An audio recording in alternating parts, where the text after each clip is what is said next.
गणेशाय नमः। ओम लक्ष्मी पते नमः।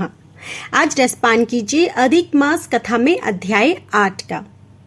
अध्याय 8 को सुनने से पहले यदि आपने इससे पहले के अध्याय नहीं सुने हैं तो हमारे चैनल पर सभी अध्याय अपलोड किए गए हैं, चैनल पर जाकर जरूर सुनिएगा तथा अध्याय 8 को सुनने के लिए वीडियो को अंत तक देखें। अध्याय 8 में नारद जी बोले, हे तपोनिधे, परम क्रोधी दुर्वासा मुनि ने विचार करके उस कन्या से क्या उपदेश दिया, आप मुझसे कहिए। हे द्विजो, नारद का वचन सुनकर समस्त प्राणियों का हित कर दुर्वासा का गुह्य वचन बद्री नारायण बोले।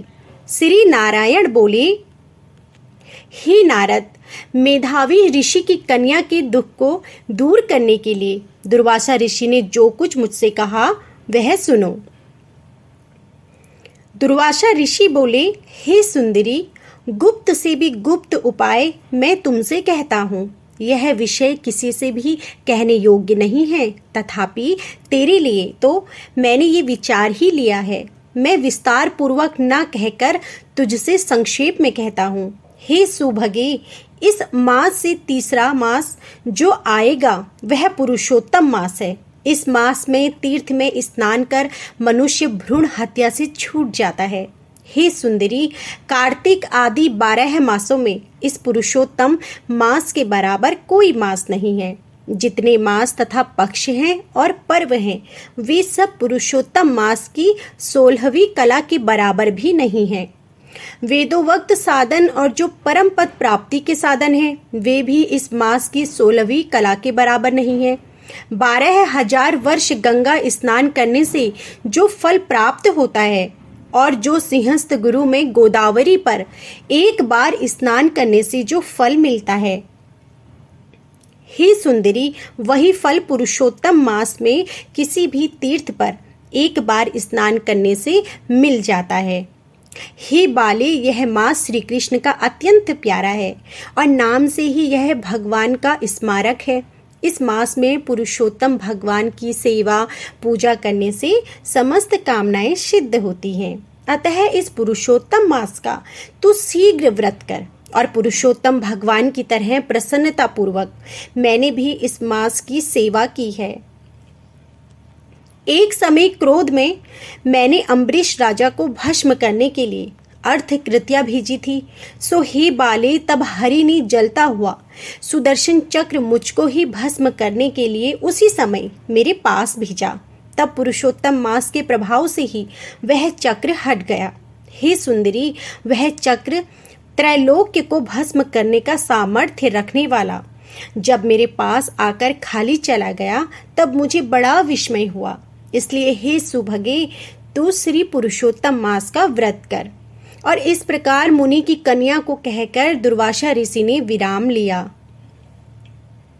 श्री कृष्ण जी बोले, हे राजन, दुर्वासा का वचन सुन भावों की प्रबलता के कारण अनुसूया से प्रेरित वह कन्या मूर्खतावश दुर्वासा से बोली।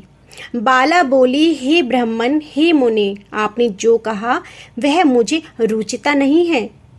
माघादि मास के कुछ भी फल देने वाले नहीं है। कार्तिक मास कम है, ऐसा आप कैसे कह सकते हैं?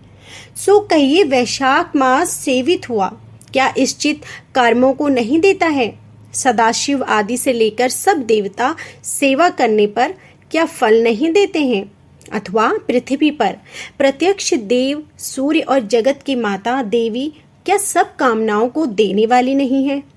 श्री गणेश क्या सेवा पाकर इच्छित वर नहीं देते? व्यतिपात आदि योगों को और शर्व आदि देवताओं को भी सबको उल्लंघन करके पुरुषोत्तम मास की प्रशंसा करते क्या आपको लज्जा नहीं आती है? यह मास तो बड़ा मलिन और सब कर्मों में निंदित है। हे मुनि, इस रवि की संक्रांति से रहित मास को आप श्रेष्ठ भला कैसे कह सकते हैं? सब दुखों को छुड़ाने वाले परम श्री हरि को मैं जानती हूँ। हे देव, दिन रात श्री हरि का चिंतन करती मैं जानकी पति राम और पार्वती पति शंकर के सिवाय और किसी को नहीं देखती हूँ। हे विपेंद्र, अन्य कोई भी देवता ऐसा नहीं है जो मेरे इस दुख को दूर करे। अतः हे मुने, इन सब फलदाताओं को छोड़कर कैसे मैं इस मलमास की स्तुति आप कर रहे हो। इस प्रकार ब्राह्मण कन्या का कहा हुआ सुनकर दुर्वासा मुनि शरीर से एकदम ज्वालायमान हो गए और नेत्र क्रोध से लाल हो गए, और इस प्रकार क्रोध आने पर भी कृपा करके मित्र की कन्या को श्राप नहीं दिया और सोचने लगे कि यह मूर्खा है, हित और अहित को नहीं जानती, अभी बुद्धि इसकी पूर्ण नहीं है, पुरुषोत्तम मास के महात्म्य का विद्वानों को भी पता नहीं है, तो थोड़ी बुद्धि वाले पुरुष और विशेषकर कुमारियों को तो कहाँ से हो सकता है। यह कुमारी कन्या माता पिता से रहित दुख अग्नि से जली हुई है, अतः अति उग्र मेरे श्राप को कैसे सहन कर सकती है। इस प्रकार सोचकर कृपा से मन में उठे क्रोध को शांत किया और स्वस्थ होकर दुर्वासा मुनि उस अति विहग्ल कन्या से बोली। दुर्वासा बोले, हे मेरी मित्र की पुत्री, तेरे ऊपर मेरा कुछ भी क्रोध नहीं है।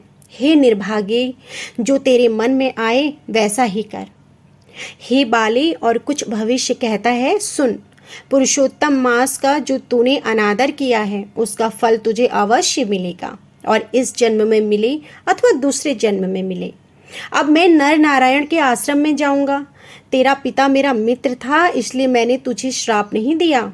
तू बाल भाव के कारण अपने शुभाशुभ तथा हिताहित को नहीं जानती है। शुभाशुभ भविष्य की कोई टाल नहीं सकता। अच्छा, हमारा बहुत समय व्यतीत हो गया और अब हम जाते हैं, तेरा कल्याण हो। श्री कृष्ण बोले। ऐसा कहकर महाक्रोधी दुर्वासा मुनि शीघ्र चले गए। दुर्वासा ऋषि के जाते ही पुरुषोत्तम की उपेक्षा करने के कारण कन्या निष्प्रभा हो गई।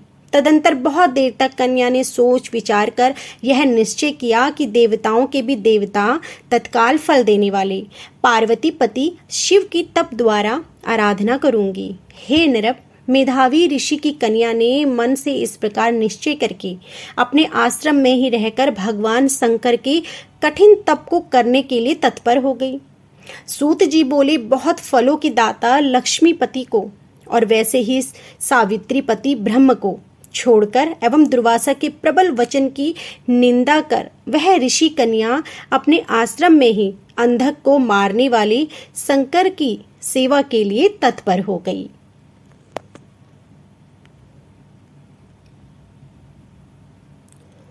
नारद जी बोले, सब मुनियों को भी दुष्कर कर्म है।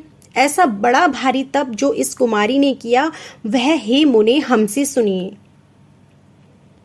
श्री नारायण बोले, अनंतर ऋषि कन्या ने भगवान शिव, शांत पंचमुख सनातन महादेव को चिंतन करके परम दारुण तब आरंभ किया। सर्पों का आभूषण पहने देव, नंदी, भृंगी आदि गणों से शोभित 24 तत्वों और 3 गुणों से युक्त 8 महासिद्धियों तथा प्रकृति और पुरुष से युक्त अर्धचंद्र से सुशोभित मस्तक वाले जटाजुट से विराजित भगवान के प्रीत्यर्थ उस बाला ने परम तप आरंभ किया और ग्रीष्म ऋतु के सूर्य होने पर पंचा अग्नि के बीच में बैठकर हेमंत और शिशिर ऋतुओं में ठंडे जल में बैठकर खुले हुए मुख वाली जल में खिले हुए कमल की तरह शोभित होने लगी।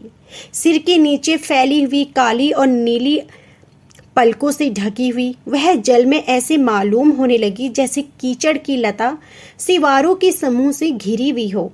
शीत के कारण नासिका से निकलती हुई शोभित धूम राशि से इस तरह दिखाई देने लगी जैसे कमल से मकरंद पार करके भ्रम पंक्ति जा रही हो। वर्षा काल में आसन से युक्त चौतरे पर बिना छाया की सोती थी और वह सुंदर अंग वाली प्रातः साय धूम पान करके रहती थी।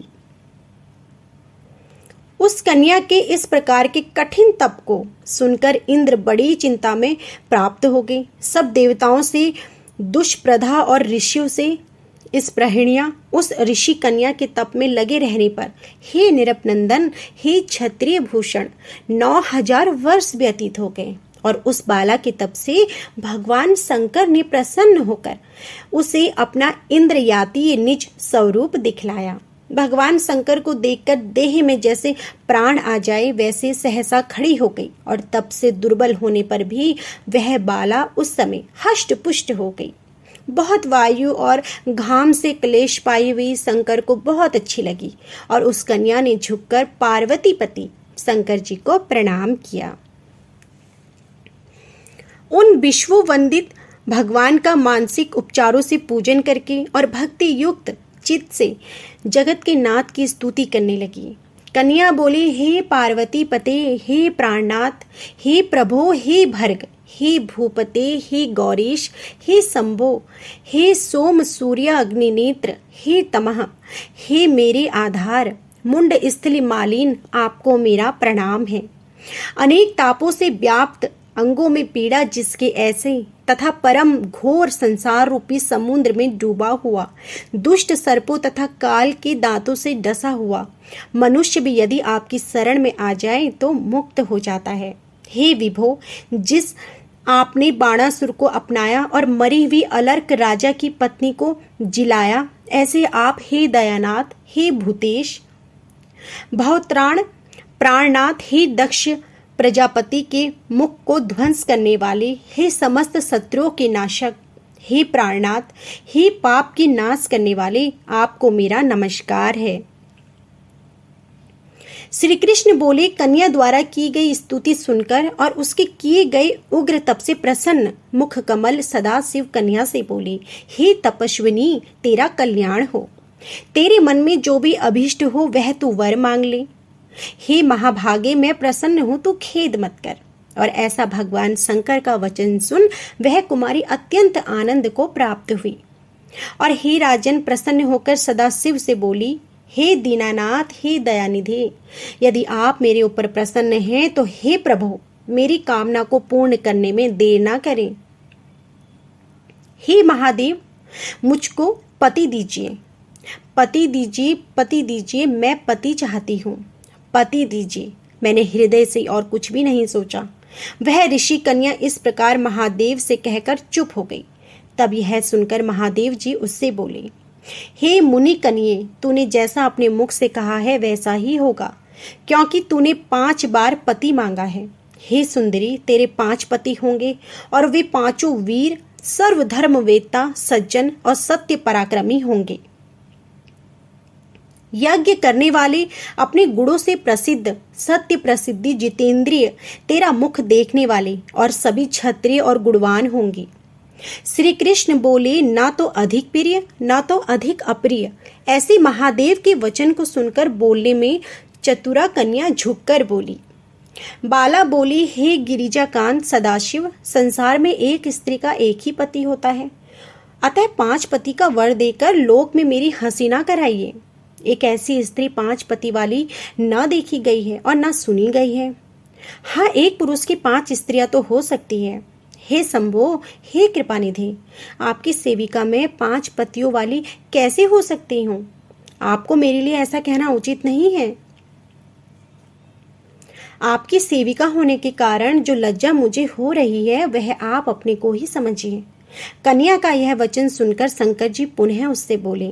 शंकर जी बोले, हे भीरु, इस जन्म में तुझे पति सुख नहीं मिलेगा। दूसरे जन्म में जब तू तपोबल से बिना योनि के उत्पन्न होगी तब पति सुख को भोग कर अनंतर परम पद को प्राप्त होगी।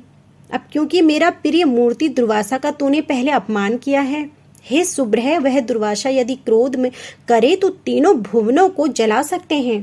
सो तूने अभिमान वश ब्रह्म तेज का मर्दन किया है।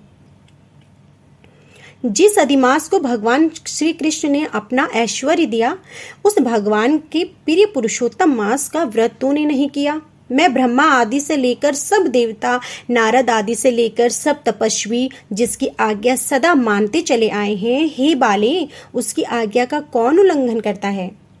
लोक पूजित पुरुषोत्तम मास की दुर्वासा की आज्ञा से तूने पूजा नहीं की, इसलिए तेरे 5 पति होंगे। पुरुषोत्तम का अपमान करने वाले का विपरीत फल होता है और यह बात कभी अन्यथा नहीं हो सकती।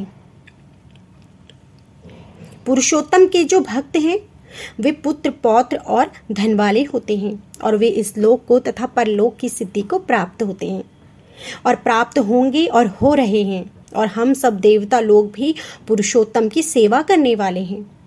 उचित और अनुचित विचार की चर्चा करने वाले अतएव अनुकरणीय जो मुनि हैं, उन अति उत्कट श्रेष्ठ तपस्वी पुरुषों का वचन कैसे मिथ्या हो सकता है, कहो भला। इस प्रकार कथन करते हुए भगवान नीलकंठ शीघ्र ही अंतर्ध्यान हो गए और वह बाला भ्रष्ट मृगी की तरह चकित सी हो गई। सूत जी बोले, हे मुनिश, रेखा सदृश चंद्रमा से युक्त मस्तक वाले सदाशिव जब उत्तर दिशा के प्रति चले गए, तब वृतासुर को मारकर जैसे इंद्र को चिंता हुई थी, उसी प्रकार मुनिराज की कन्या को चिंता बाधा ने घेर कर रख लिया। तो यह थी हमारी आज की संपूर्ण अधिमास की कथा। यदि आपको हमारा यह अध्याय पसंद आया हो तो प्लीज़ वीडियो को लाइक करना ना भूलिएगा और इससे आगे का अध्याय आप हमारी अगली वीडियो में ज़रूर सुनिएगा। और अगली वीडियो को सुनने के लिए यदि आपने अभी तक हमारे चैनल को सब्सक्राइब नहीं किया है तो सब्सक्राइब कीजिए और बेल आइकन दबाइए, जिससे कि आपको हर दिन सुबह के समय अधिक मास की कथा में सभी अध्याय सुनने को मिल सके।